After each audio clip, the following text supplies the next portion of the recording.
Prenons maintenant un exemple pratique du travail du poids qui est indépendant du chemin suivi. Considérez sur cet exemple un homme qui fait le trajet sur une montagne en partant du niveau A jusqu'à le sommet au niveau B. Vous remarquez bien que là j'ai représenté cette personne en différentes positions, donc c'est la même personne qui monte.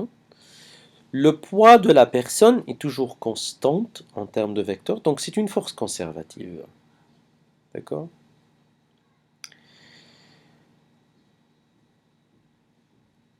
Le trajet suivi ici, entre A et B, c'est relativement compliqué. Donc pour chercher le travail du poids pendant ce déplacement AB, puisque le poids est une force conservative, donc la loi d'indépendance du chemin suivi s'applique sur ce type de force, c'est l'équivalent, en fait, au cas où cette personne s'assoit dans un hélicoptère qui se trouve au début au niveau A, puis qui monte jusqu'à arriver au niveau B. Et bien là, si vous voulez, et ben le travail de la personne dépendra justement de cette différence de hauteur AB, donc qui est la hauteur de la montagne, pardon, donc c'est la dénivellation, la hauteur de la montagne, et le travail du poids sera égal à moins M fois G fois H. D'accord? Donc c'est pareil que si on prend le chemin ici ou que si on monte avec l'hélicoptère, le travail de notre poids, ça ne dépendra pas du chemin qu'on va suivre. Mais il y a une nuance qui peut arriver à notre esprit et qui est définie par quelque chose qui s'appelle la puissance d'une force. Prenons cet exemple sur ce slide. On a le même trajet de la montagne entre A et B. Une fois, l'homme fait ce trajet pendant 1 heure, et dans un second cas, l'homme fait le trajet pendant 5 heures. Quelle différence y a-t-il entre les deux cas, à votre avis? Bien évidemment, c'est le temps. Mais en termes de force, en termes de travail, qu'est-ce que ça implique? Eh bien, en fait,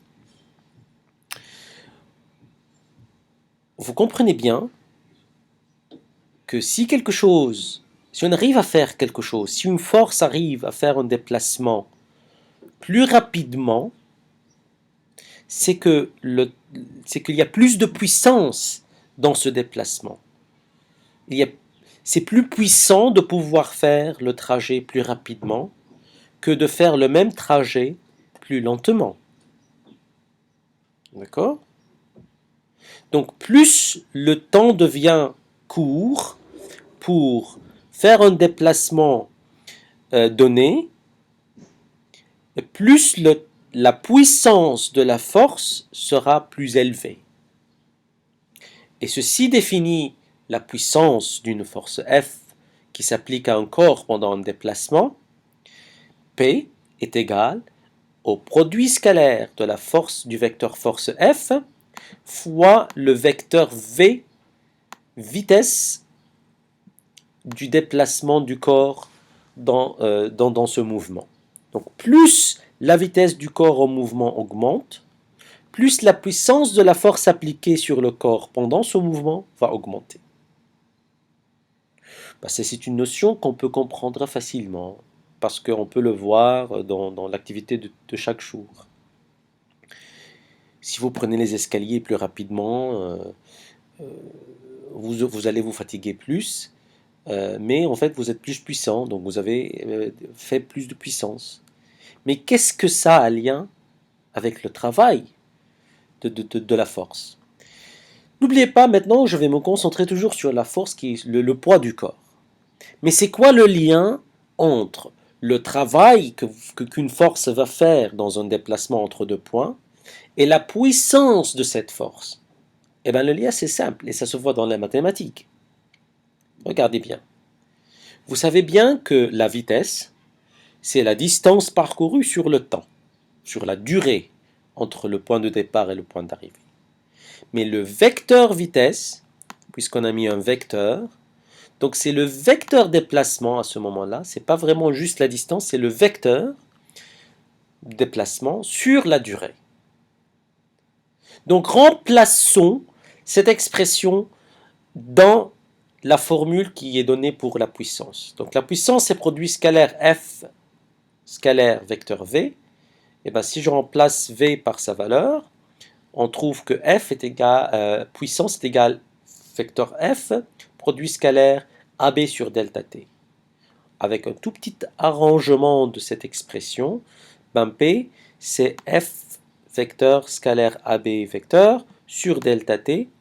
Or, f vecteur scalaire AB vecteur, ce n'est rien d'autre que le travail de la force F pendant le déplacement AB.